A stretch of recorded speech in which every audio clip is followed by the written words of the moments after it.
Hey, Amy. Hey. Hey, can you tell me a scary story, please?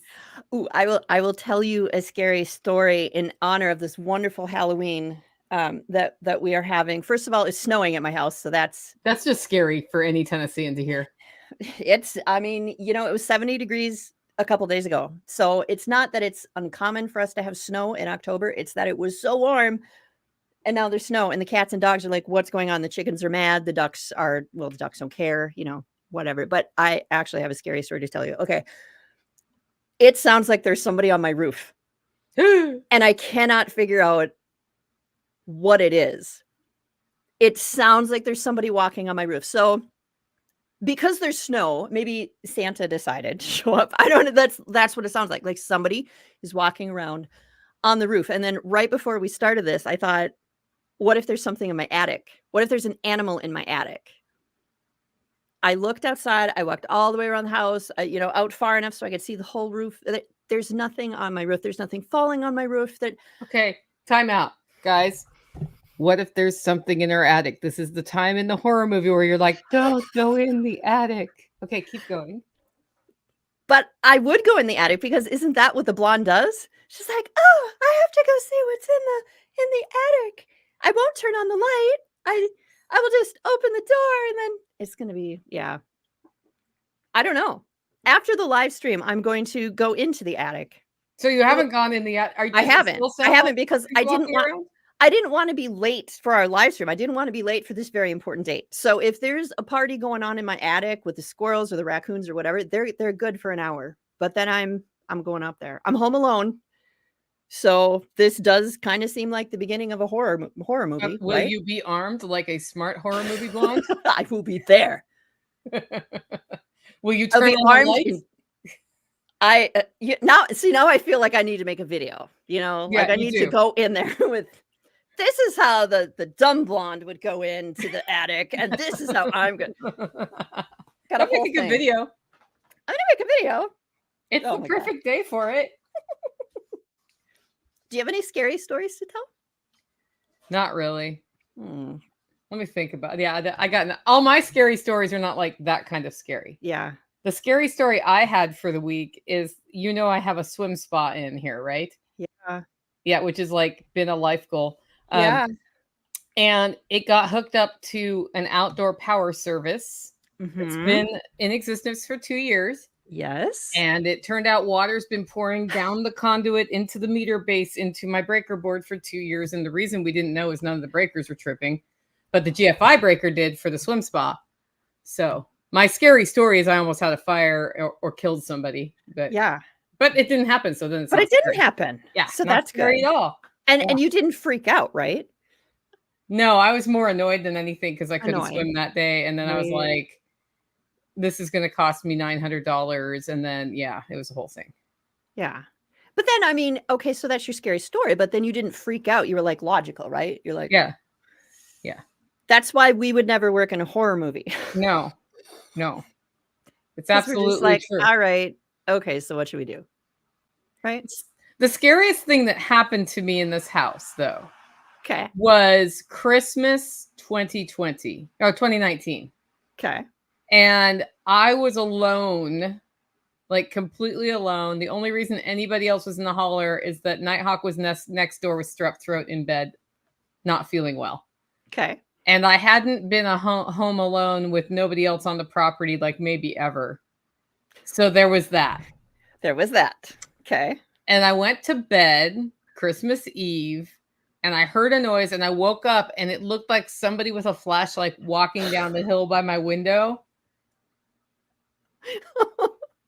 And I'm like, yes. And then I got my gun and I'm like, do I go outside or do I just stay inside? And if I'm inside, do I turn on the lights so they know I saw them because there's somebody in my yard? And then finally I'm like, and the dogs are like dead asleep through the whole thing. Because of course. And then I'm like, put your big girl pants on, go turn on the lights. Turn on the lights. We're not in a horror movie. Turn on the lights. If it's a bad guy and he sees lights goes on, he's either going to shoot me or he's going to be like, oh, somebody's awake. I'm out. I thought they were gone, And then I went outside and there was nothing. Huh. And I wonder if it was like a weird, like static electricity light phenomenon outside that happened that I saw. Was I not all the way awake when I woke up? Don't know. There was nobody out there. The dogs were not disturbed. And I can guarantee you the dogs get very upset when somebody walks up to my house at night. Yeah. Not authorized. Mm. I mean, even authorized people often get barked at until they're like, oh, it's you.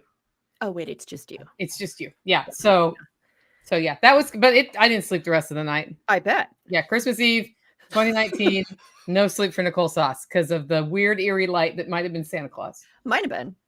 The dogs weren't concerned, so it was probably okay. It was probably Santa Claus. It's probably. They were like, shh, Mom, he's trying to bring her present. You have to pretend you're asleep to get your presents.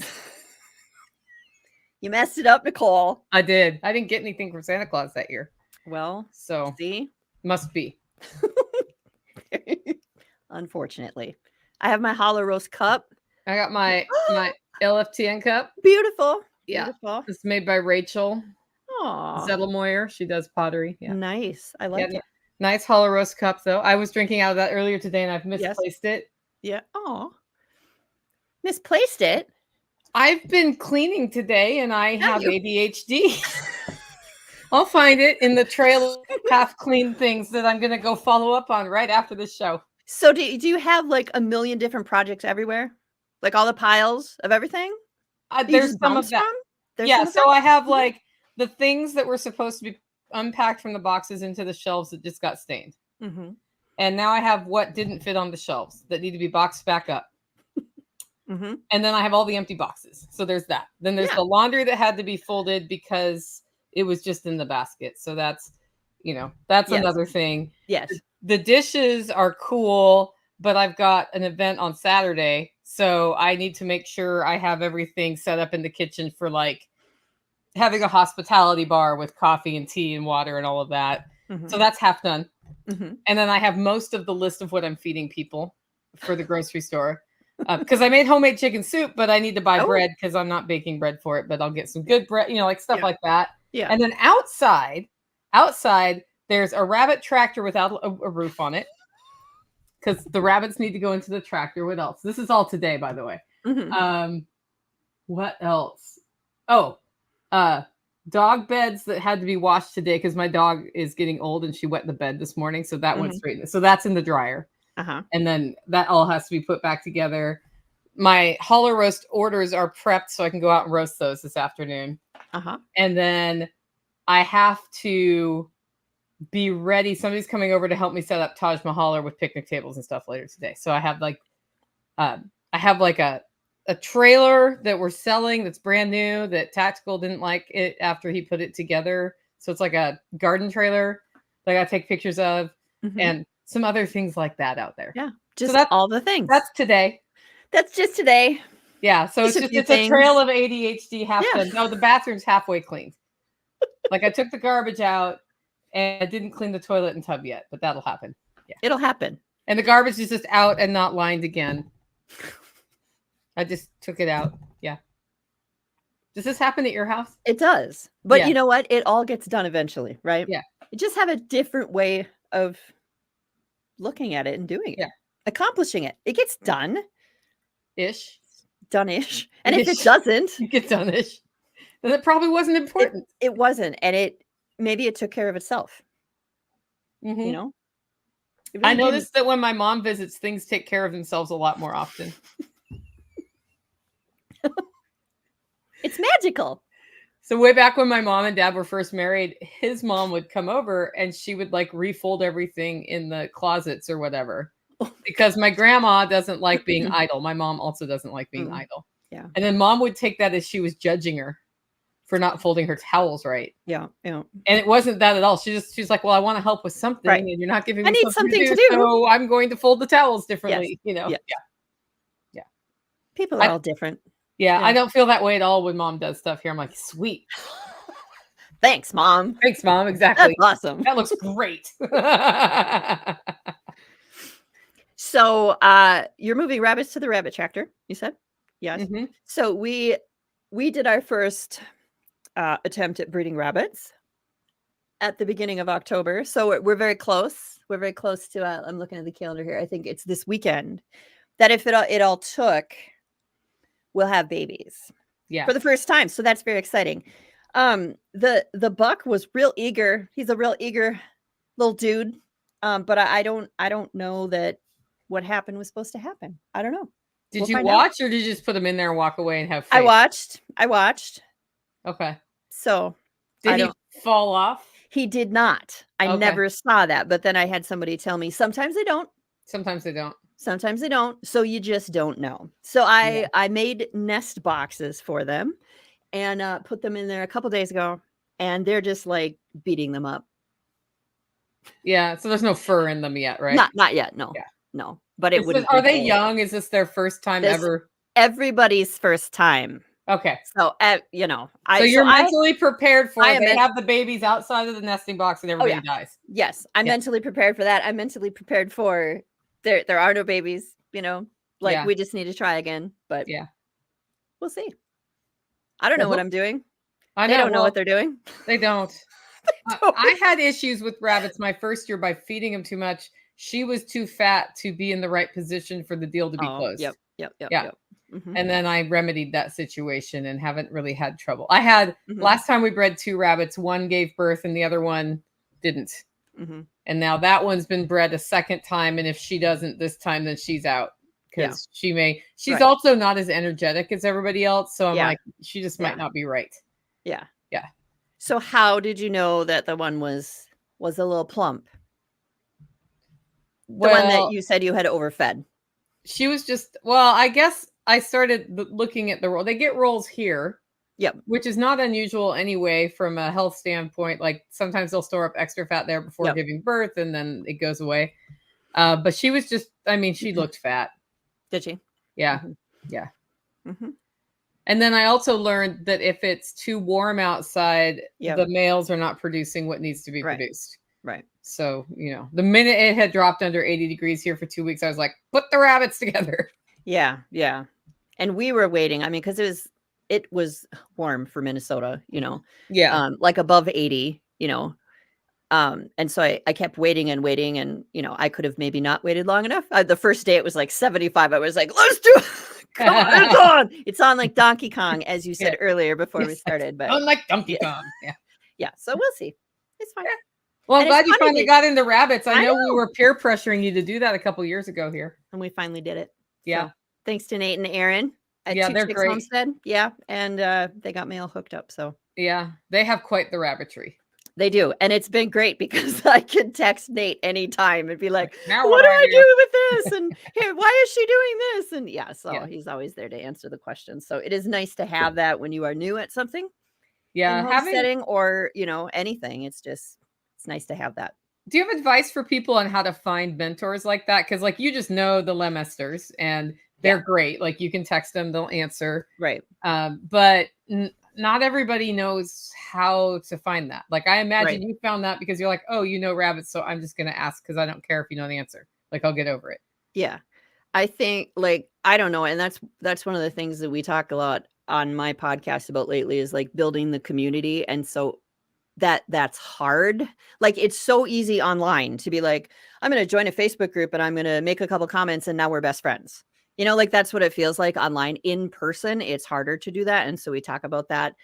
Oh, hey, it's Aaron. Hey, Aaron. It's like we said their name 3 times and they showed up. We're just talking about rabbits and y'all. So, but it takes effort to build a community. It takes effort to have those conversations online, building something good online or in person. But when you build that community, then you're going to be able to find the people that have the answers that you need. And you're going to have comfort within that community to ask those questions that maybe you would be like, oh, I feel dumb asking this and I probably should know the answer, but they're going to think I'm dumb. And, like you build comfort, within those groups. And so I don't know. I feel like just with the internet or just the way things are now, people think it's going to be very, very easy. And I think it's not terribly difficult, but I think it takes a lot more effort than a lot of people think. Do you know what I'm saying? Like you actually have to work at it. Like you have to put yourself out there and you have to, Well, and things go wrong. right? So Yep. rabbits are a really great animal for almost anybody to raise for meat, hmm and because their fecal matter, their poop is great Yes. in the garden. You don't have to compost it. You can just use it. You can feed them on things you grow in your yard and just augment with a little bit of feed and usually keep their vitamins balanced. So they're quiet, and if you Oh manage them yeah. right, they don't stink. Yeah.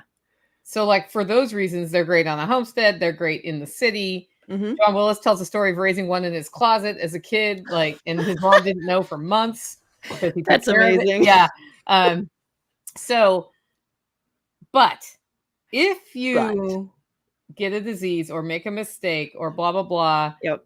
it can die, it can get sick, like all of these things can go wrong, and that's true of any animal you raise. hmm And sometimes it's your fault, and sometimes it just happens. hmm So there's never a stupid question about your livestock, even if you've done it for years. Yeah. A. And B, it's more work than you think it's going to be, no matter how many videos of Greg Judy's you've watched about sheep.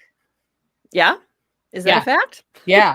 I'm Yeah. literally I'm about to go on somebody else's show about what it's really like for the first 2 years of raising sheep on a homestead scale. Yeah. Because I keep saying just get sheep, and they use that word just. And I know every time I use that word just, like Murphy wants to punch me in the nose and does. So yeah. Yeah. Yeah. Because Yeah. sheep do a lot of good things for you too. But we've had middle of the night things. I've had to help with births, even though you're supposed to let nature take its toll. I'm not going to let an animal suffer like that. Yeah. Like, we've had things, and it's been, had I been by myself for that, I would have managed. But the fact that there were other people around made it Yeah. way better when things went wrong. Yeah. Yeah, for sure. And I think it's so great that now, and maybe it's just that I've been doing it longer, but I feel like when I started, there weren't as many people who were willing to be honest. Like, this is the way it really is. And so now I feel like people are willing to talk about that. So I don't know if that's actually true, or I've just been in it longer, so I seek those people out, or I don't know. But I love that there are people that are willing to talk about, here's what really sucks about it. Here's what goes wrong. Here's where I screwed up. And here's what I learned from that. And I'm going to tell you because it's probably going to happen to you. And then you'll know. Yeah, I Yeah. like that. Yeah. Aaron says 4 years later, we still have failures. Yeah. Right? I had ear mites get out of control because I was out of town so much on my rabbits. Yeah. And I walked out, and there was like powdery white, crusty stuff on one of the rabbit's ears, and she looked like she was going to die. Mm. And I don't use medication on rabbits. Yeah. That time I did. Yeah. I got ivermectin, and I gave her ivermectin, and I gave everybody else ivermectin just in case. Yeah. And it cleared up. And she gave birth to more kits, Mhm. but that was a case where it's like, so my rule is this, but Right. I didn't get the oil on the ears for the ear mites soon enough. Yeah. So now there's a problem. Yeah. Yeah. Aaron says they look scary. Yeah. When there's a little bit of red and crust, that's fine. But like I was wondering if it was fly strike. It looked that bad. Oh no. Yeah. Yeah. And she could have died from that. Like if Yeah. you just let things go, they can die. Yeah. So. But yeah, the homesteading movement, it's interesting. So I'm noticing an interesting change where people with way better marketing skills than me have realized they can make money in homesteading. And I'm seeing these advertisements of stuff on Facebook and these, and I'm like, I wonder if that person really is homesteading. Yeah. Or if they're doing like other things, right? Yeah. So, yeah. Yeah, it's interesting. A friend actually recently said, we were talking about something similar, and she said, I think my grandparents would roll over in their graves if they saw what we're monetizing now.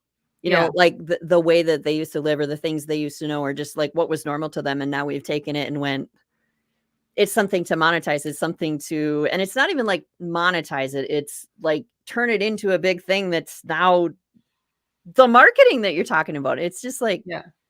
What?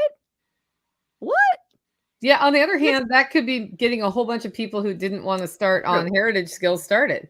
True. So I kind of go back and forth, and I see these courses being put out, and I'm like, So when Joel Salatin puts out a course, I believe that the course that Joel Salatin puts out is going to be a good course that people are going to learn things from, right? Yeah. Yeah. Because he's literally done it. He's literally Right. dug the holes for the posts on his own property. Yeah. And sometimes I'm like, I haven't heard of this person. Right. And I'm not sure, like, if you just get a course written by ChatGPT, which I've played with. Yeah. I was like, write me an outline for a canning course. Yep. It will teach you to water bath can green beans. Yeah. Yeah. It's wild. Yeah. So don't do that. Just spoiler alert. Don't do that. Don't do that. And Don't then, you do know, that. I met somebody recently who kind of fell into the homesteading movement recently, and she had just water bath canned her green beans for 20 minutes or 25 minutes, which is the pressure canning time. Yeah. And it was a day or two before I saw her, and I was like, do you want to use my pressure canner because you need to actually can those beans, or don't eat those beans? And that's sort of like that rebel canning movement. Yeah. That's going on. But I'm like, even the rebel canners will boil them longer than that. 20 minutes is not a lot. No, not long enough. Not long enough. No. But that's, you know, and I don't blame her for that. I'm like, she came across that information somewhere. Yep. Yeah. So. Yeah, it's wild. Like when you're researching online, you have to be so careful now because there are so many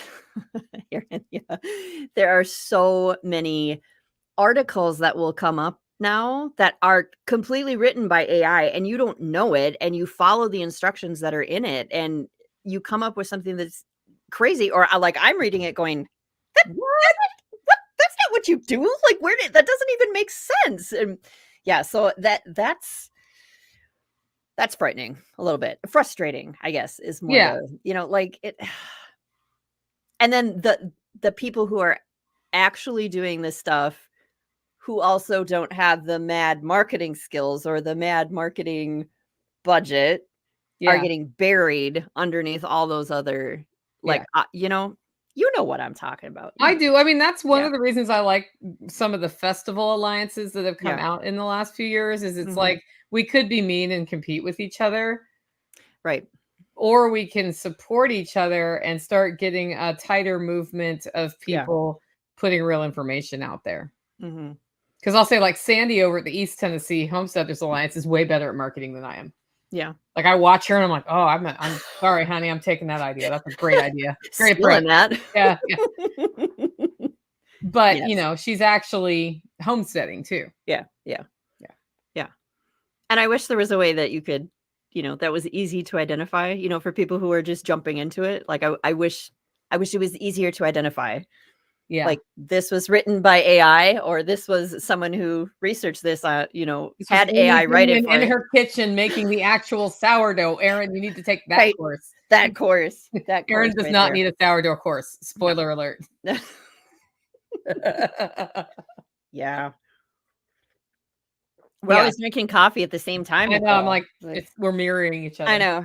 We are. Kind of weird. Yes. And then there's the awkward live stream noises. That's okay. So, question, this goes back to the ADHD thing. Do you ever go to do a project on your farm and you can't find the dang tool that you need to do the thing that you need to do? And you're like, wait, see, I see you laughing.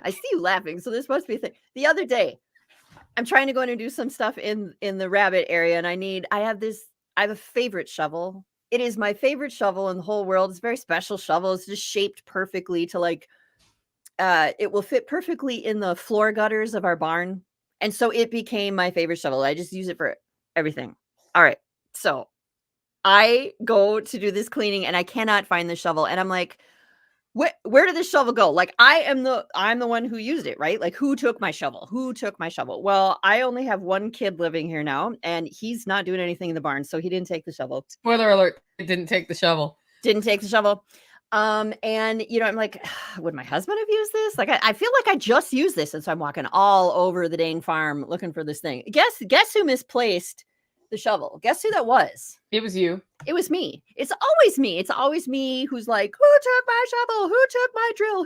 And you're all mad too. They're like, oh, here we go again. Right, I know. And then I'm like, oh yeah, that's right. I left it in the woodshed because. Yep. Does that ever happen to you? Ever? So what's happening in I'm not going to say my older years, but right now, in the last 3 or 4 years, I've noticed that I call it the ADHD eraser Oh, happens. Like, I've always been pretty good at being able to backtrack and remember, oh yeah, I used the wine opener to pry off the lid to the cat litter, and it's like, or some mhm. stupid use that has nothing to do with what it's Yes. for. Yes. And then I left it right there instead of putting it away. But I actually erased the total existence of things. And Hmm. so where's that tool can turn into a real big deal. Same Yeah. thing. I'm like, who moved my whatever? Yeah. And now I'm learning that it's usually me. And I need to ask the question more like, did you happen to see the We need to rephrase it with a different tone. So swim spa goes in and we have these panels off and it has screws. And so I had to keep track of 8 tiny screws without losing them that are specific to the swim spa. So they went in a gallon Ziploc bag and were labeled and put in this prominent place on my counter. Yes. And then it took an extra week till the electrician could come out. Mhm. The day before he came out, I had eyes on those screws. Yes. And the day he was there, I had eyes on those screws. And the day after he left, when it was time to put that panel on, where were the screws? Where were the screws? No idea. Still haven't seen them. Oh my gosh. I used different screws.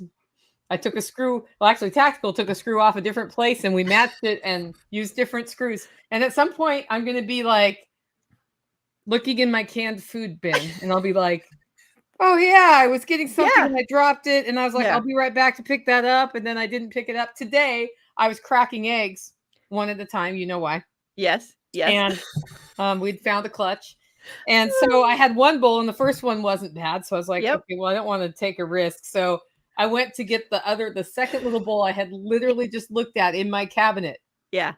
Gone. And I'm like, did I take it out? Like I looked all over the whole kitchen. I'm putting my hands in bigger bowls in there. No. Where did it go? And I'm like, come on, Nicole, like you just ADHD erased that bowl. And then I put my hands more slowly back in the bowls and I had taken it out of the bowl I wanted, put it in another bowl instead of on the shelf, grabbed that bowl. And then when I was doing this, I was doing it too fast to notice it was in there. So stuff like that's happening to me a lot right now. I'm glad that's not just me. Oh, the benefits of having ADHD are we get a lot of stuff done, but I'm like really feeling some of the negative like things lately. But I like that. I like ADHD eraser. Like I like that term because that makes so much sense. It makes so much sense. Yeah. I love it. Well, and you can like look, you'll be like, I can't find my coffee cup.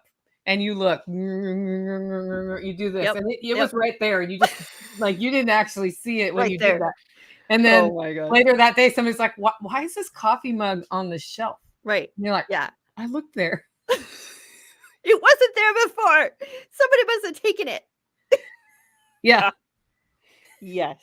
Yes. Aaron said, "This is how you find other real homesteaders when they buy the perfect thing and take another thing apart because it's now lost." Yep. Yeah. It's not just us, I guess. No. Yeah. Crazy. I was talking to Amanda Willis the other day, and I'm like, she's like, I think we all have if you're Gen X, you just have an ism of some sort, like ADHD or something. It's just possible. It's just a thing. So I think this is true. Yeah. Yep. Okay, Amy. Yeah. What is your favorite Croctober soup? Ooh. Amy hates soup now, just so you know. I don't hate soup. So here's what I did. I did this series in October. Every Monday, Wednesday, Friday, I posted a soup. Okay. I made a video of how to make the soup. I posted it on my website. Like, awesome, right? Making all the soups can be great because it's soup season. Well, let me tell you, after you do that every Monday, Wednesday, Friday in October, you're like, I think maybe I need to not have soup for a couple weeks here. It's not that I don't like soup, but what would my favorite be? Oh my gosh. I really like, okay, so there's one that I made called bean bacon chowder. And I think that is probably my favorite. It is baked beans and bacon and flour and milk and onions. And it's the weirdest soup. Like it's not a normal soup that people grow up with, but it's the soup that I grew up with. And so that's probably why it's my favorite. So that's my answer. Bean bacon chowder. So go find it on my YouTube channel. Yeah. Well, your soup series inspired me to serve homemade chicken soup for my workshop on Saturday. Really? That's why I'm doing it. I was like, what would be a good lunch? Like, it's a small enough class. I could like just make steaks for everybody. Yeah. Like it's like, so I have a little bit more flexibility in planning the meal, but do you really want like a 3-course steak lunch in the middle of a tree class? I don't know. And I was like, well, it's in November, so it'll be nice and cool. No. And we want something hot. So I was like, homemade chicken soup. Like I'll do it. I'll even follow a recipe kind of on it instead of just doing it the way I usually do it. So I pulled out like the joy of cooking and read how you're supposed to do it. And then I ignored the recipe like I always do. But the framework is there. The framework is there. It's the recipe is supposed to be like a spine for what you're doing, really. And then you just that's the other thing that I realized when I was making this series. Like I don't have a soup recipe. So I'd be like, oh, I'm gonna set up for this recipe, be like this. I don't really know what the measurement is, like that much, like about that much. I don't know. And then I had to like go through and kind of sort of figure it out because people want the recipe when people cook. Some people really what they want to know, it's 2 cups of this, it is a tablespoon of this. It's exactly I don't know, that's not how I learned to cook. It was just like throw it in there. If it doesn't taste right, add something else. I don't know. It's not, it's probably not going to kill you. Yeah, it's all fixable. The first homegrown cooking videos I've made with Don Gorham, which are still not produced because of me, I was like measuring how much this was as we went on the camera. I was like, how much is that? Oh, okay. It's about a teaspoon, And I'm like, we're just going to keep doing it that way. Yeah. Because, that's fun. Yeah. Margot says recipe is just a guideline. I never follow them. I have to make stuff again and measure when someone wants a recipe. Yeah. Well, and like my husband, when he would want to make something that his mom made, he would call her and be like, Mom, how do I make this? Like he wanted the recipe. She'd say, well, I don't know. What do you have? He'd be like, no, like how do I make this shrimp scampi or this, like this hot dish you used to make or something? That's casserole for those of you who don't live in Minnesota. That's that. Yeah. Hot dish. And she'd be like, I don't know. What do you have? That, that's just how some people cook. So I love it. That's totally the way I learned to cook. And then the more you live on a homestead, the more you do that. Because the other thing is on a homestead, I have so much Swiss chard right now. So Swiss chard shall now go in everything or whatever it is, Or I don't have enough parsley, but I have basil and it's totally not the same flavor, but it's not a bad substitute. Right. Yeah. And you learn that by doing that. Like I feel like the experimenting is what makes you more knowledgeable as a cook and a better cook, because you figure out, oh, don't put that herb in there. Don't put that, those two things don't go together. Like, well, then you won't do that again. But you don't know it until you try it. So. The first time I caught wild sourdough, by just putting, sugar and flour and water on the windowsill. Yep. I didn't realize that what you need to do is do that and then make a sponge and then nurture the sponge for another week. And then take some of that sponge and make a sponge to concentrate the yeast. And then that's your first loaf of sourdough. So I made my first loaf with that first sponge. And it was a very dense loaf of bread. But now you know, right? But now I know. Yeah. And it wasn't terrible. It was like, we're going to be dipping that in olive oil. See, it's fixable. Yeah. It's fine. Yeah. Butter and garlic fix a lot of things. This is true. Yeah. They are magical. They are. Yes. So yes. So what is one of your funny kitchen failures that you've had? Like, can you think of one off the top of your head? A funny kitchen failure. I remember one time I was making bread. This is many, many, many years ago, before the farm, and I forgot to add salt, and I didn't think it'd be that big of a deal. When you forget to add salt, it's not even that much salt, but it's really important. And that was the most terrible loaf of bread I've ever made, but we ate it. Yeah, you're like, I'm going to salt bread. Yeah, I was like, but we're just going to eat this because it is the only bread we have, so we will eat it. And then I will never forget the salt ever. I remember one time I made a pumpkin pie and forgot to add any sugar. This was many years ago, and so the chickens got that because it was so not good. Trying to think of one time I made a pizza and I pulled the pre-grated mozzarella out of the freezer, sprinkled it on and baked it, and it was not melting and not melting and not melting. And so I was like, let's just eat the pizza. And about the third bite, I'm like, those are hash browns. That is amazing. That happened to my dad and my stepmom. They had not labeled stuff, and it was the opposite. They thought they were making hash browns. So they put the hash browns in the cast iron pan, and it like bubbled up into this mess of melted cheese. And they're like, what is happening? Apparently it's a thing. So kids, label your hash browns and your pre-shredded mozzarella. Yeah, don't label just plan on it looks right in the bag. It is important to label stuff because One time I made a lasagna. Yeah. And I made all my pasta by hand, right? Yeah. So I made the noodles, and the way I did it, I didn't pre-boil them at that point. You can just bake like the soft noodles and it's fine. And I baked the lasagna and I took it on a trip as sort of like what we were going to eat. And it was not flour, it was pancake flour. Pancake mix. So how was that? It was like you're eating lasagna, you're like, something's not right. Yes. It wasn't terrible, but I was like, I think I know what I did. That's funny.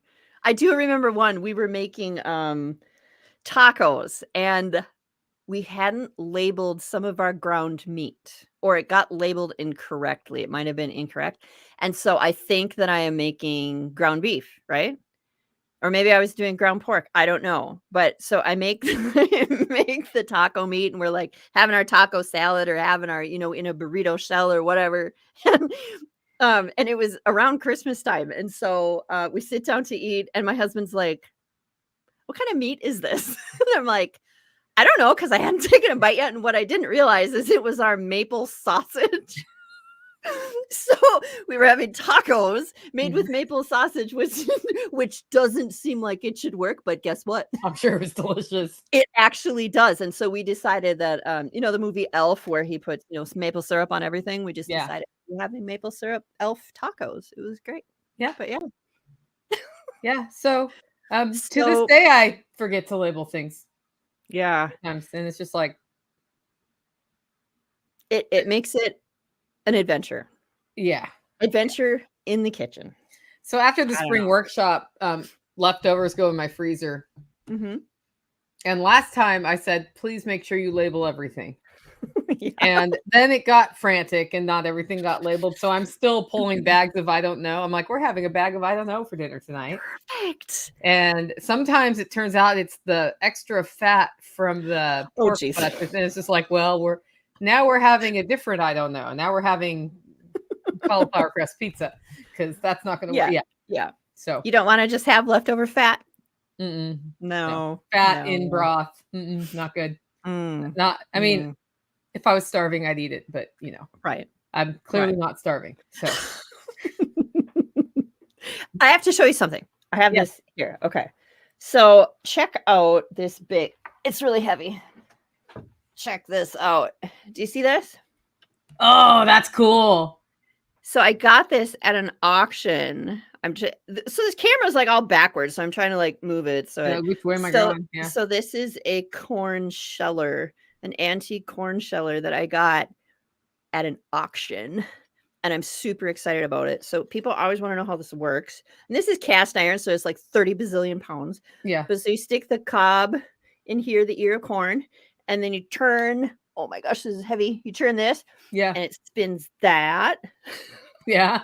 And then all the kernels come off, and then it pops. Whoops, wrong way. Okay, so it's totally backwards. So I look like I don't know what I'm talking about here. But isn't this awesome? I was so excited. Have you used it yet? No, because we just got it 2 days ago. And we grew gem corn this year. We grow gem corn every year. And normally I just grow it because I think it's beautiful.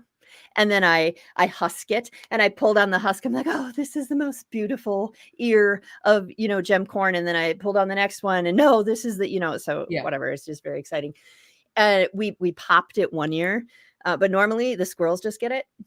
And this year, as I'm watching the squirrels eat it and eat it and eat it and just be greedy, right? I'm like, wait a second. I need to do something with this, for the humans. And so I decide I'm going to grind my own corn for cornmeal, right? So first, before you grind it, you have to shell it, take the kernels off. And after like the 40th cob, I had blisters. Oh, I hate my life. My friend, I'm never doing this again. So I had these blisters. And so I get in my Telegram group where we have such amazing conversations. And I'm like, tell me there is something to help with this. Like, there's got to be an easier way to shell corn. And so everybody in there is like, yeah, you need a corn sheller. Yeah. And I was like, where am I going to find one of those? Whatever. And so my husband went online and looked, and they actually have like hand corn shellers. And so he built one out of PVC pipe and screws. So basically just like 1.5 inch PVC pipe and then 4 screws. So the screws are like into it. And so they put the cob in there and then twist. And then, and so I'm like, oh, that's awesome. So I finished up the corn using that.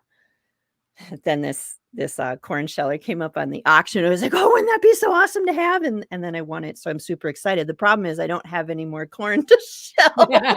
Does anybody have corn they need shelled? Amy wants to test it out. Does anybody have any corn? Because that would be so silly if I had to like go to the feed store and buy, Got like some corn that needs shelling. Yeah. So I was super excited to get that though. I have no idea how old it is. I was trying to research online and couldn't really find any great information, but I have it now. So now what I need is a decent corn grinder. Maybe one will come up at an auction. Aaron's taken off. Bye, Aaron. Goodbye, Aaron. Yeah, auctions can be a really good source for stuff like that. I have a tomato cone that I use to juice with and make tomato sauce with. And every time I try another commercial option for making tomato sauce, I go back to this really old cone. Yeah. That I got from some dude's barn after he died from his niece. She was selling stuff. And I wish I had poked in there a little bit more, but they sell them online. I don't know if they're as good as the one I got, because that's the other thing is, like the egg beaters that you do this with. Yep. I have one from the 60s. Yeah. The tank. Yeah. And I wonder if the ones on Amazon are anywhere near as good, because I can do things with that egg beater for sure. Right. That's actually how I don't have a KitchenAid is I have an egg beater now. Yeah. I have you must have a really good one then. Oh my gosh. I don't. Wow. So I don't do baked goods very often. Yeah. So I was like, the only reason I had this was to whip cream and baked goods, right? Mm-hmm. So I permanent lent it to a friend, and every April around my spring workshop is when it needs to come back while we actually use it to do things like mashed potatoes or whatever. Right. And I'm never making, like, I used to make a lot of big volume meals, and now it's like almost all meat based and vegetables. Yeah. So, my mom and I made a cake for my birthday like a couple weeks ago, and we had to hand beat everything, and that was a pain in the ass. But I was like, actually the KitchenAid would have made this easier, but we just like took turns. And it's like, I'm tired. Here, you. Yeah. Yeah. And it made it more fun to make the cake that way. Yes, that's true. That's true. Yeah. I love auctions. I love auctions and seeing what cool stuff, especially like I've always loved auctions, but now that I'm on a farm and I'm looking for like the older stuff, because that's the stuff that lasts and they just don't make it look bad anymore. So it's fun when you find the stuff. And I get frustrated because there's some people that will go there and buy that stuff because they just want to like put it on a shelf. And you're like, like they want to, I'm like, I want to use that. Like I don't take that and put it on a shelf. I want to actually use it. So, Yeah. Yeah. I saw an old butter churn for $5 the other day, and it was 3 hours from my house. And I was like, does anybody live near here and want to pick this up for me? Nobody did. So I was like, today it's not worth 6 hours of driving for a $5 butter churn. That's a long way to drive for a butter churn. Yeah, well, at that point, I might as well just spend $50 for a butter churn here. Yeah. Yeah. So, yeah. Ooh, Margot has a handheld electric mixer. I used to have one of those till it wore out. Yeah. I have a stick blender. Yeah. Yeah. I tried to make mayonnaise with it the other day because I saw it online. And I was like, that's not how I make mayonnaise usually, but I'm going to try this. And I needed some for salad dressing. And so I made it that way and it failed. And I think the reason it failed, I didn't measure anything. So we're just going to start there. I'm shocked. But also, I think if you mix it too long, the mayonnaise loses its structure. I think I went a little too long. I shouldn't have given it those last few boops. Yeah. And then the whole thing ended up being salad dressing in that case. That's fine. Yeah. You didn't waste it, right? No. So how do you normally make your mayo? Well, I separate the eggs yolks and I put it with an acid in a blender and mix that. In an actual blender. I used to use a food processor, but yeah, in an Okay. actual blender now Okay. because Okay. it works better. My Vitamix, and then I drizzle in the oil, and I put the spices in before I drizzle in the oil. And if Okay. you drizzle in the oil too slow, it overmixes and doesn't set. And if you do it too fast, you have a mess. Ugh. And it emulsifies, Okay. and then I take it out of that with a spatula and Yeah. done. I let it sit on the counter for 45 minutes so the Yeah. acid can work against any bacteria, then throw it in the fridge. So So that the works fine. It doesn't take that long. yeah. And somebody had asked me on my podcast years ago, what do you do if you fail mayonnaise? I'm like, I don't ever fail mayonnaise. And then for the next 9 mayonnaises, I failed mayonnaise. I was gonna ask you because, like, we always make it with, the stick blender, and Okay. sometimes it works great, and other times it totally fails, and I'm like, "Okay, what like, is it just, like, the kitchen goblins?" Or, like, it makes me crazy when I'm like, "What did I do wrong?" Yeah, Because just I make salad don't dressing. yeah, Yeah, I mean, and yeah. yeah. Well, and then you can they say you can rescue mayonnaise by putting more egg yolks in it, and that never works for me. Once it's Hmm. gone, for Yeah. me, once it's gone, it's been gone in my direct experience. Um, and I'm sure some other magic person has been able to rescue their mayonnaise, but I am And not they that. have better marketing than both of us, so Yeah, that yep. yeah. And so I don't know. There is an old wives' tale that there are thunderstorms in the area, your mayonnaise will fail. Okay. And I'm wondering Mm, if atmospheric pressure yeah, yeah, impacts it out of right. that's weird though, because when you think about what's going on, it's Mm, emulsify you're like basically whipping air yeah. into those things. So yeah, I don't have a good answer for you. I just know Okay. that when I was doing it with I had a mixer with a whirly blade. Yep. It would fail more often with that than it does in my blender. But I know on my Okay. blender, it's like I'm very careful about not going too long. Okay. And then with the stick blender, because it goes 40,000 miles an Yes, hour, yes. I just overdid it a little bit. I'll Okay. try it again. The other thing is I use duck eggs Yep. and not chicken eggs a lot of the Mhm, time. I don't, and that shouldn't make a difference, but somebody suggested duck eggs will set up differently. They do have more rising power in mhm. baked goods. So, Hmm. yeah. Well, it's good to know that it's not just me because I was like, "What am I doing wrong?" Right? Yeah. Well, and like for decades, I made mayonnaise without failing one. But And then then you said all of a sudden, then I said the words, I gotta be careful what this big mouth says. know. Yeah. I know. Yeah. It's crazy. Yeah. And I think the more Hmm. important thing is what can you do with a failed mayonnaise? Right. Because a lot So of what people do just you do? throw it away. Salad dressing. You just use it on top of your salad. Yeah, I just put Okay. spices in there that'll be good. Okay. And then it's runny. Like that's the Yeah. issue. It's runny. And then it Right. makes a salad dressing. Okay. Because it's still thicker Perfect. usually than Yeah. yeah. What else do you use for salad dressing? I make a lot of different salad dressings. I like balsamic vinegar with oil and spices. And then if you Okay. add mayonnaise or sour cream to that, that's really good. Okay. But some things I've played with are adding like a little bit of barbecue sauce or a little bit of olive juice or stuff like Mhm. that from so pretty much Mhm. anything in my fridge goes. And I'm trying to Okay. balance sweet with sour with garlic, basically garlic, With onion, garlic. garlic, and spicy. I understand this. Yeah. Yes. I've been buying a lot of, like, the paleo dressings, Yeah. but they're expensive, and they're so thick you can't get them out of the jar, and it makes me crazy. Like, and I just want something runny, and I'm like, Yeah, you should just make your own. "Yeah. Yeah. Just don't add sugar. I so also when I have a workshop, I do add sugar or honey. Mhm. But here, our salad dressings that we're eating are less sweet because I don't add any sweetener. Mhm.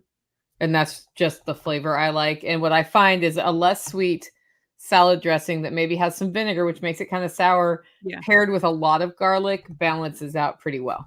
Hmm.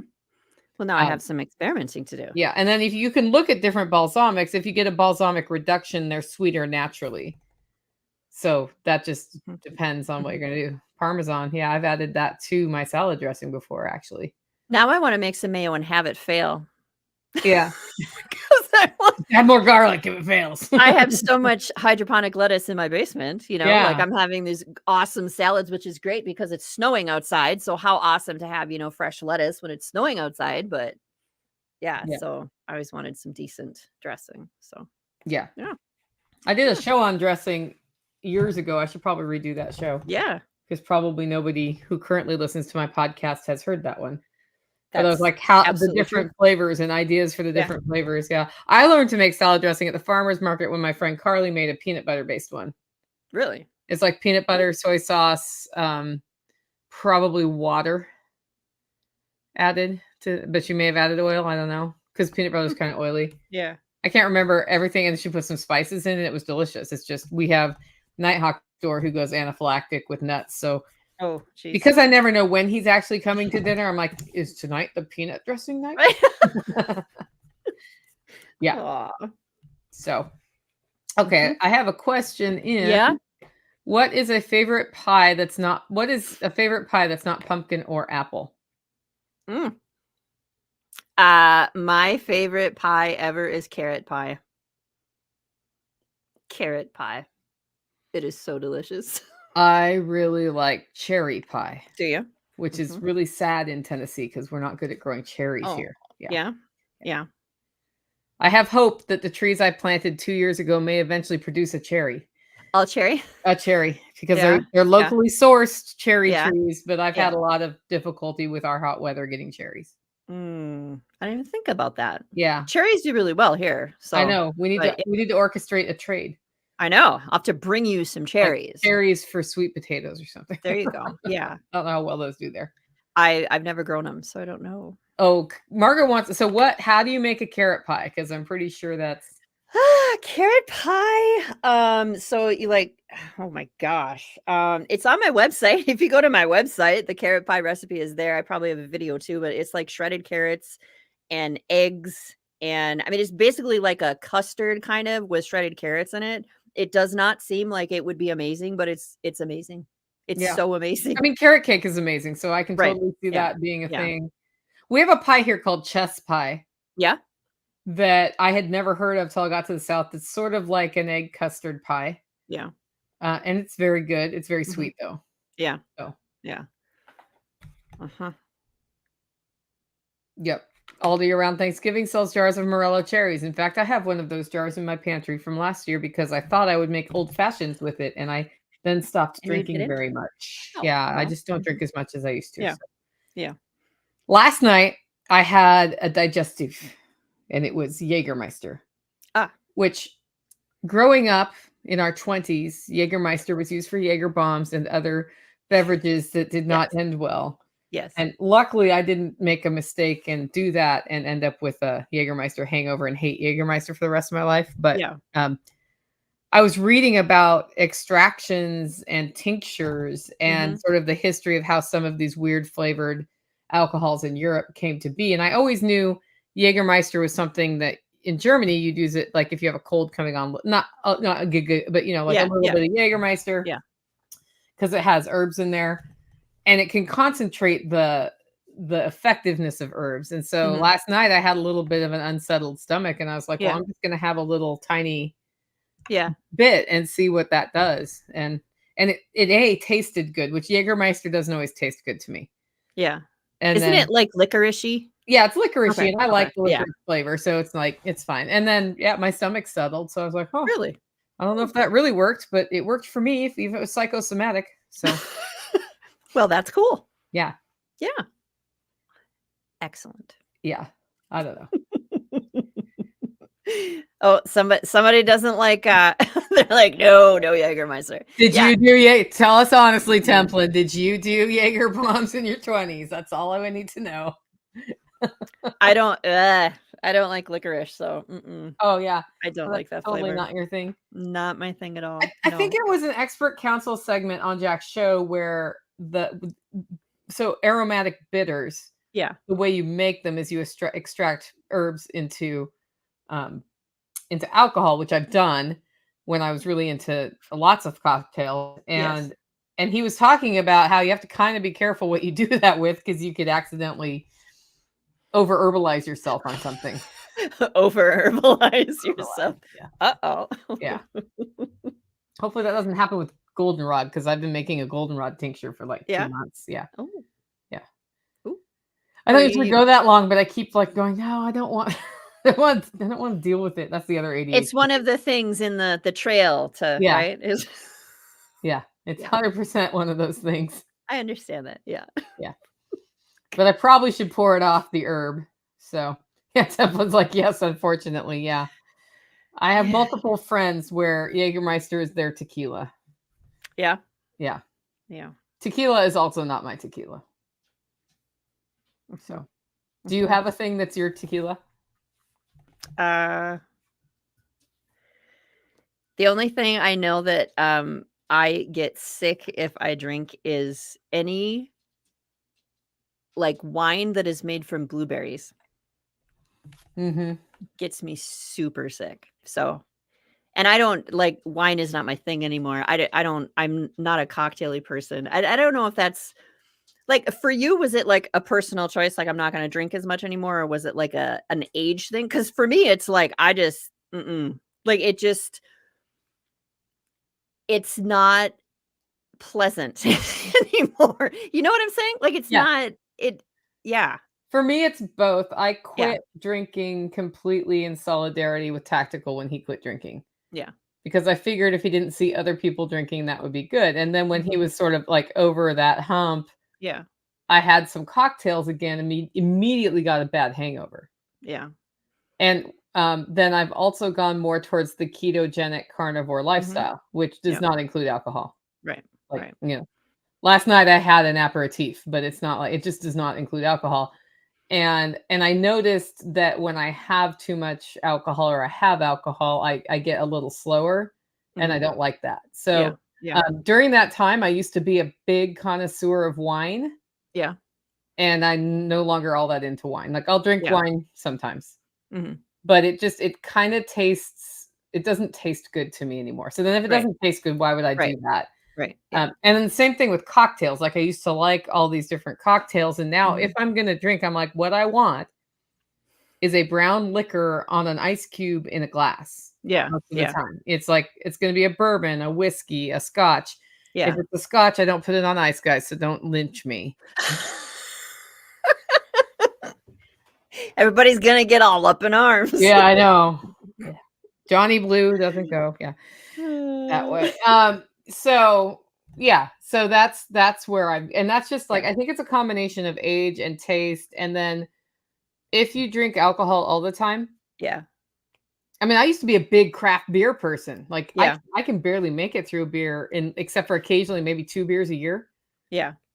maybe 3 at Jack's, because 'cause Because I'll it be doesn't taste good or because it makes my you stomach feel gets so yeah, full. It's yeah, just like, "Okay, have yeah, another beer." yeah, And then I remember, like, you know how it was. It was like there was the keg, there was the cup. yeah, I have no idea how much you could just keep drinking beer all night. I can't yeah. that does not happen for me. Yeah.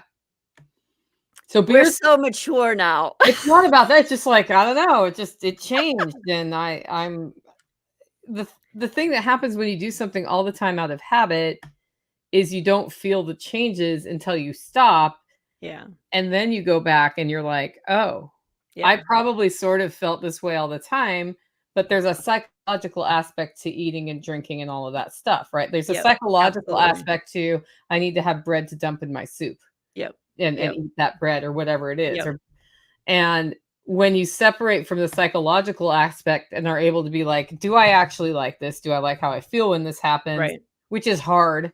It's hard Yeah. for me because I like food so much. Um, I do, I really like food. Um, it it's been good for me that that happened, and I don't think had I not had a friend who was close proximity Yeah, going through an alcohol problem that just I don't think I ever would have done it.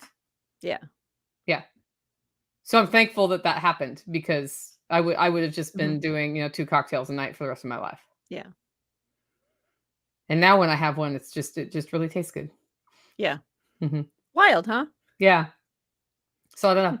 I remember thinking my uncle was crazy when he was like, "Alcohol doesn't make me feel good, so I don't drink it." I'm like, "How can you not drink alcohol?"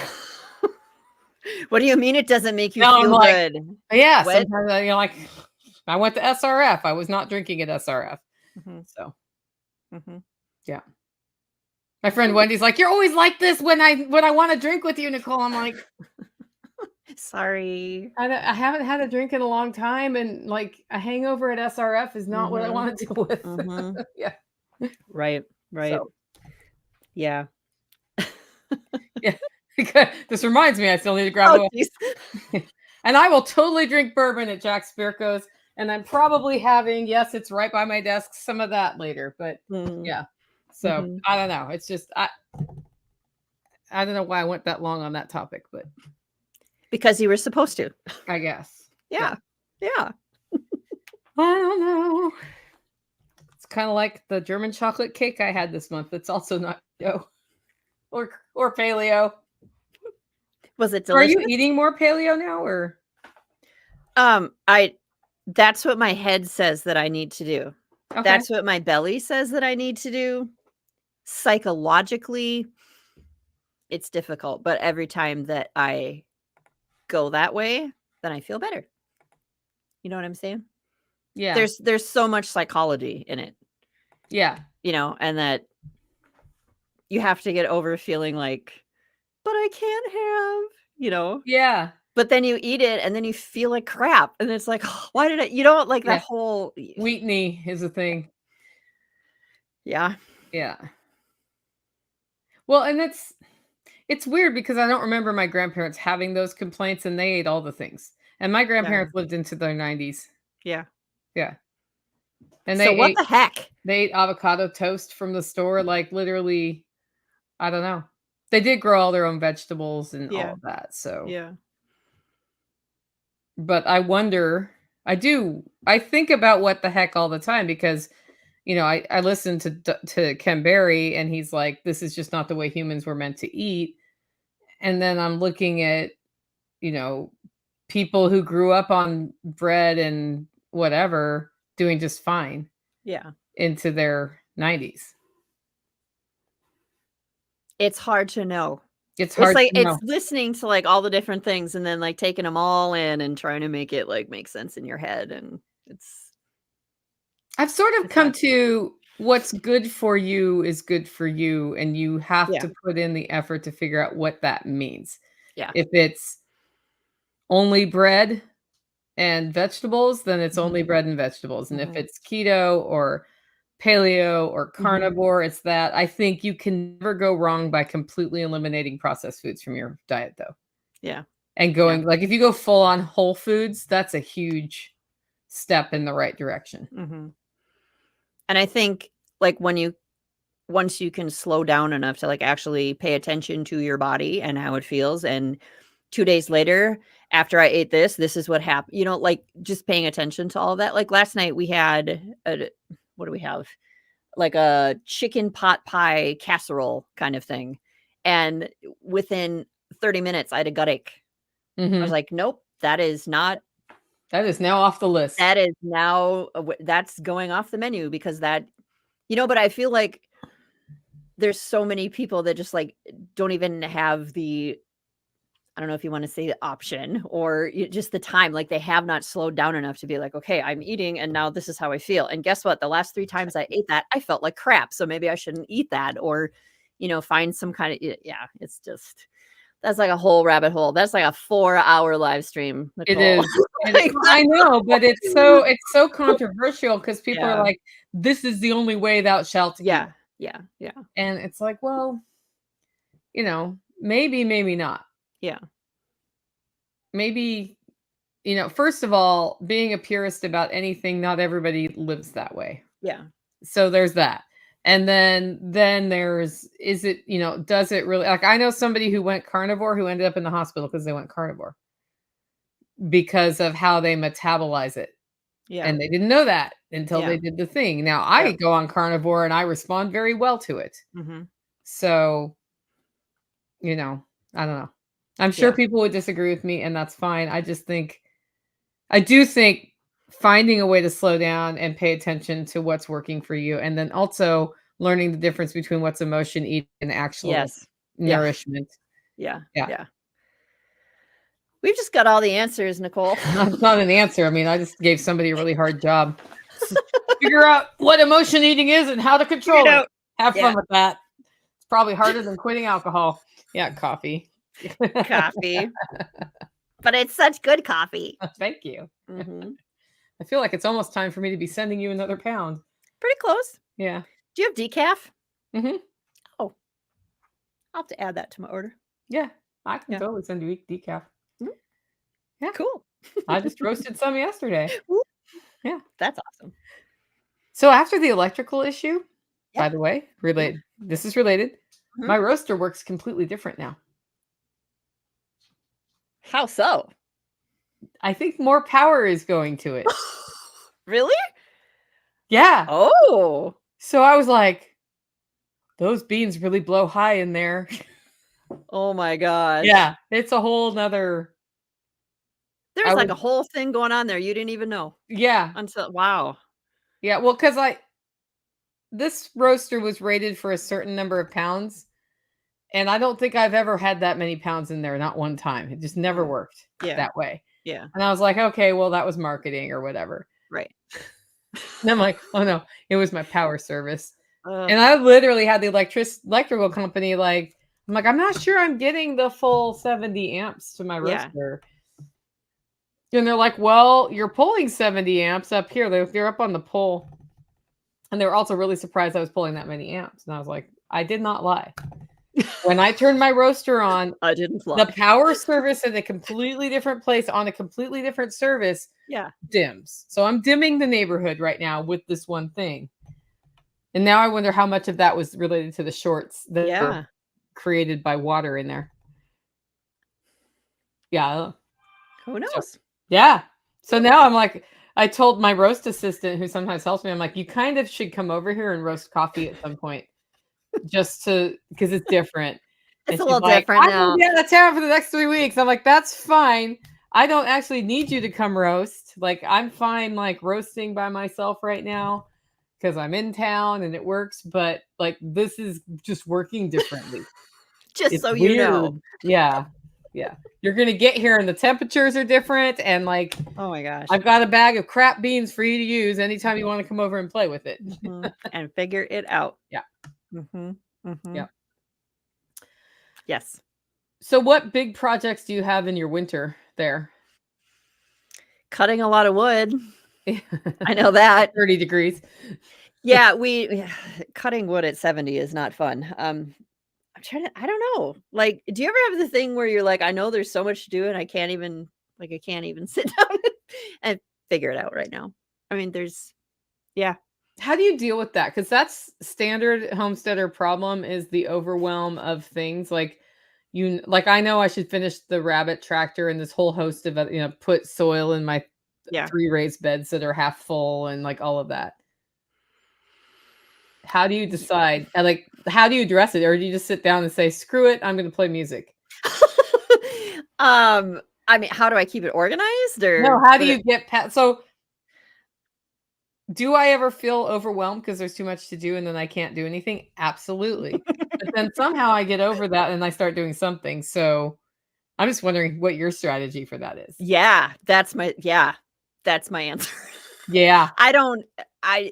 Some days it's like I don't even know. There's so much stuff to get done and you just have to like dig in and figure it out. And then somehow you're like, it got done. Mm-hmm. I don't know. And then some days I don't do anything. Mm-hmm. Hopefully that's on a day when it's snowy and crappy outside or it's pouring or there's a blizzard or, and you don't feel like, oh, I should have been doing whatever. I think we all have those days. I think we knew those days of nothing. And then I feel like you have those days where you can have a couple hours of nothing or a day of nothing or, then your brain resets. Yeah. And it all makes sense again. Yes. I don't know. I have these big projects I work on. Yeah. That are multi-month large projects that lots of things need to happen on that you can't possibly get done in the last week before the launch date. Yeah. I'm putting it off for the whole year. No. And no. And I find it goes like through this is why I do the my 3 things method, but I find it goes through this cycle where it's really, really uncomfortable, overwhelming, distasteful, horrible. Why did I agree to do this? Yeah. Yeah. And then it reaches this point where it's finally coming all together and I can see that the end is near. And then it's fine. Yeah. And then I'll work on it 20 hours a day. But for that whole leading up to the why am I doing this to myself thing, Yeah. I am like, okay, you have to do at least one thing on that fucking project. Excuse me, my friend, Nicole. You gotta do it. You You know? decided to do this. No, you got to do it. Yeah, Come no, you on, gotta just do it. keep doing it. Yeah, yeah. While you're yelling at people because who took my shovel? Who took my shovel? Who moved my drill? Oh, it was me. Right? Oh, That's yeah, right. that's right. I was the one who used it last because nobody else used it. Because nobody else actually does those things around here. Yeah. Yeah. I don't know. Yeah. I So, don't know. and I've been thinking about that a lot because, people ask the question about how to do that. And I'm like, well, I'm Mhm. just as bad as y'all are. Yeah. I'm having those same conversations in my head about, I don't want to, blah, blah, Yeah. blah, blah, Yeah. Yeah. Yeah. There's no, like, I don't know. I think people think maybe we have it figured out. And here's the answer, y'all. We don't. Yeah. We don't. We We, just we, do it anyway. we just do it anyway and then make some videos and get on a live stream Yeah. and talk, but we still don't know what we're doing. Yeah. We just I, have StreamYard to do this. how many years have you been homesteading? We have been here since 2011, and for 2 years before that, we had chickens and ducks and things like that Yeah. at another house. But yeah, and I still don't know what I'm doing. Yeah. I'm 17 years in or 18 years. I don't know when my Yeah. official start date would be. Hmm. Same thing. I'm Yeah. still like, "Doot, doot, doot, doot, doot, doot, doot. My sheep are displaying the following symptoms. What do I do?" Yeah. That's okay. Yeah. But we talk about that, and that's what I like. Yeah. Well, and we're honest about it, but at the same time, you know a lot more than you think you know. Like somebody will ask you Right. about something you've done a lot of, Yeah. and you'll be like, and you're like, ask me about canning. I dare you, This is also true. It's also true. Yeah. But yeah, but I think like when I started, when I got here to the farm, I was like, I've read all these blog posts and watched all these YouTube videos and I know what I'm doing. And then you realize you don't know what you're doing. And then I think the fact that you have had that realization, there's probably so much more that you don't know. Because like every year is different. You can have chickens for 15 years and then the 16th year something happens that's never happened before. And you're like, well, now we gotta figure this out. And I don't know. Maybe that's what changes the longer you do it, the more you realize, yeah, there's still so much more to learn. Yeah. Yeah. I'm watching my friend in Nashville complain about how many beans she grew this year. Yeah. I had total bean failure. Yeah. Yeah, I grew like 5 beans this year in 5 rows. All of 5 of those beans were off 1 row, by the way. The other Oh my 4 God. rows failed. Yeah. Was it And just a bad year for beans for where you were, or everybody just here complained about their bean yeah. problem, but I will say that I linked up with one farmer who he had an epic bean year. So whatever he did was Yeah. right. So that's part of it, and the other part was this summer I was traveling back and forth to California a lot, so Yep. I just wasn't here to deal Right. with things before they were bigger problems. Yeah. Yeah. And, like, if you're not home, Yeah. like, stuff will just like, once it's wrong, it's way wrong. Yeah. So, yeah.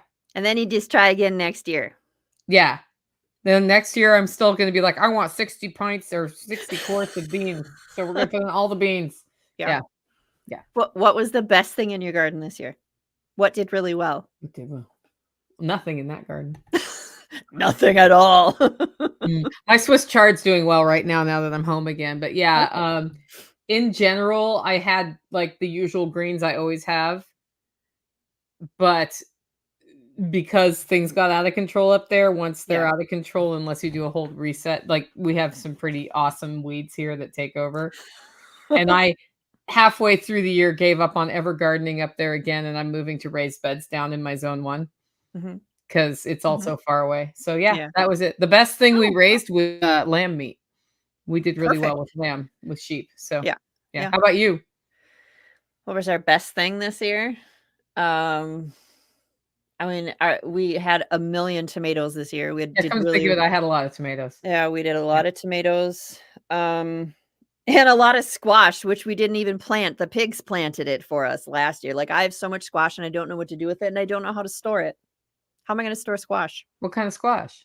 It's mostly like delicata and sweet dumpling, probably. It's a harder shell. Yeah, yeah. So you cure it, which means leaving it not too close to each other to get a harder outer husk, Mhm. and then you store it like potatoes. Okay. So where do you store your potatoes? I just store them on the shelf in our basement, Yeah. in like these little, Yeah. like carrier things. Yeah, just so like the that. winter Okay. squash stores great that way, and then you just have to check from time, like check once every couple of weeks to make sure if one's starting to rot Yep. and get it out. Yeah. Okay. Okay. Yeah. I can Okay. store butternut for over a year that way. Really? Yeah. Ooh. Yeah. And your basement, I assume, is cool. Yes. Yeah. Yep. Cool. Yeah. No, I can add that to my list when we get done with this live stream. Yeah. I'm gonna No, go move my squash. I'll move my squash. Make sure there's enough airflow around each squash and you'll be fine. Gonna be great. Yeah. Then you can cook all the squash dishes all Yes. winter long. Yeah. Yes. You should make squash soup this week. I could. I could. That'd be Yeah. great. It would be a soup. Or maybe in like 2 weeks. Yeah. I don't know. Yeah. As soon as it gets really cold here, then I'll be back to like, I think we should have soup. Yeah. Because it just warms you up so good and, Yeah. it's easy. I love soup. Yeah. I think soup is like the homesteader's strong dish. Yeah. Because you can just basically throw anything in a pot. Yes. You don't need a recipe. No, not at all. You do need an No. onion, though. You do need Soup what? without onions is sad, Oh. so you need an onion. Yes. Yes. So, I thought we grew so many onions and we're already out of onions. oh no. We never grow enough onions. Yeah, I don't think it's We're already- possible. Yeah. I planted garlic for the first time this year, so that will be exciting. We'll see if it grows. Oh, cool.